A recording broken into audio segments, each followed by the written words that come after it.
When a ship runs into difficulty at sea due to an event such as fire on board, a collision, or machinery failure, it may need to be taken to what is known as a place of refuge. This allows for its condition to be stabilised safely, reducing hazards to navigation and protecting human life and the environment. Suitable places of refuge include ports, inlets, coves, fjords, bays, or any place of shelter near to the coast. For maritime incidents outside the jurisdiction of any one individual member state, cooperation and coordination are essential to determine which state is able to provide a place of refuge.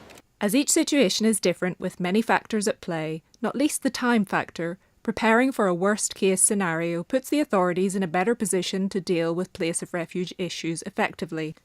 EMSA facilitates this by bringing together the parties involved and allowing them to explore these scenarios in a controlled environment.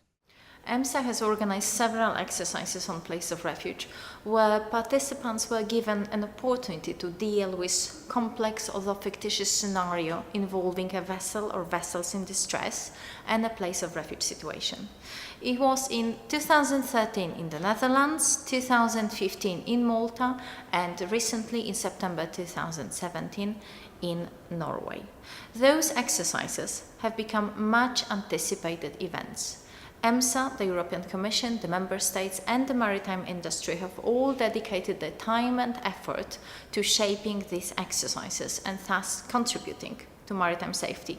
We are very happy with how the exercise in Norway evolved. In 2017, around 40 participants explored how they would deal with a complex place of refuge scenario, testing the operational guidelines and making use of the services offered by EMSA.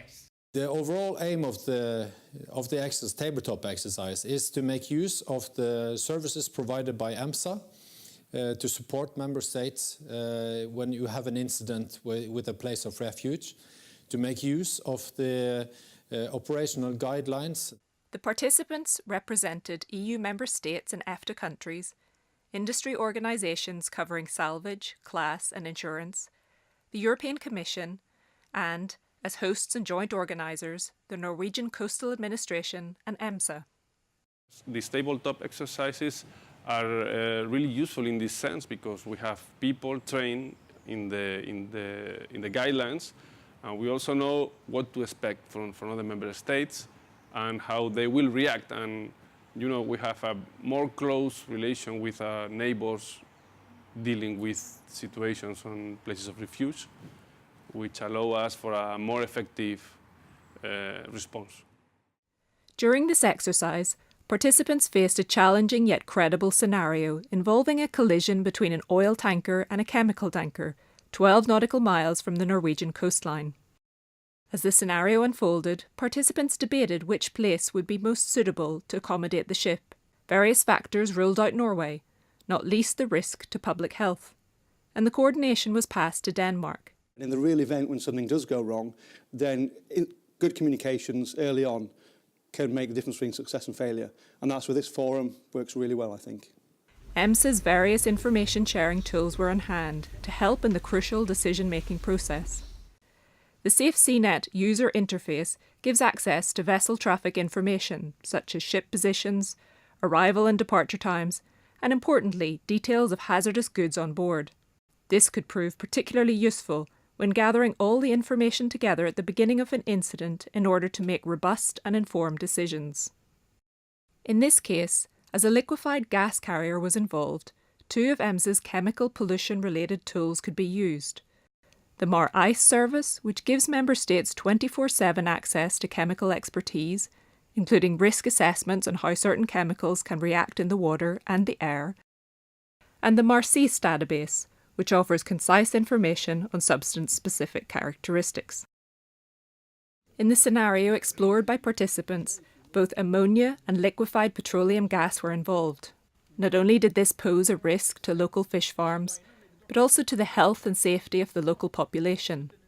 Awareness in chemical incidents like these can help to mitigate the damage, as well as to reach acceptable solutions for all involved. Representatives from salvage, class and insurance sectors contributed in no small way to the development of this exercise, providing precious expertise, experience and insight. Having a good relationship and connection to the other parties in casualties, such as insurance, salvors and authorities, is crucial for our ability to deliver the right advice to the ship owner in such cases. And that we can join you here is very good, so that we also can learn from the other parties, what they will do, learn each other roles, so that we can all in all support the ship in the best way and see the whole picture. Having the opportunity to explain a little bit about ship owners' liability in events where there's a place of refuge request and the insurance provisions that go with that request has been extremely helpful. Working with EMSA, European Commission and Member States has helped us and them improve our understanding of the issues that affect a ship seeking a place of refuge. The European Commission has strongly supported an operational setup where a vessel in trouble at sea is considered a joint problem for a joint solution.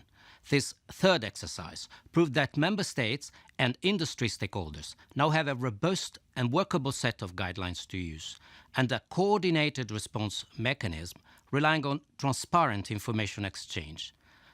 A new mindset of enhanced cooperation and coordination between Member States and industry is fostering wider involvement and drawing attention to a broader scenario extending beyond the European Union borders.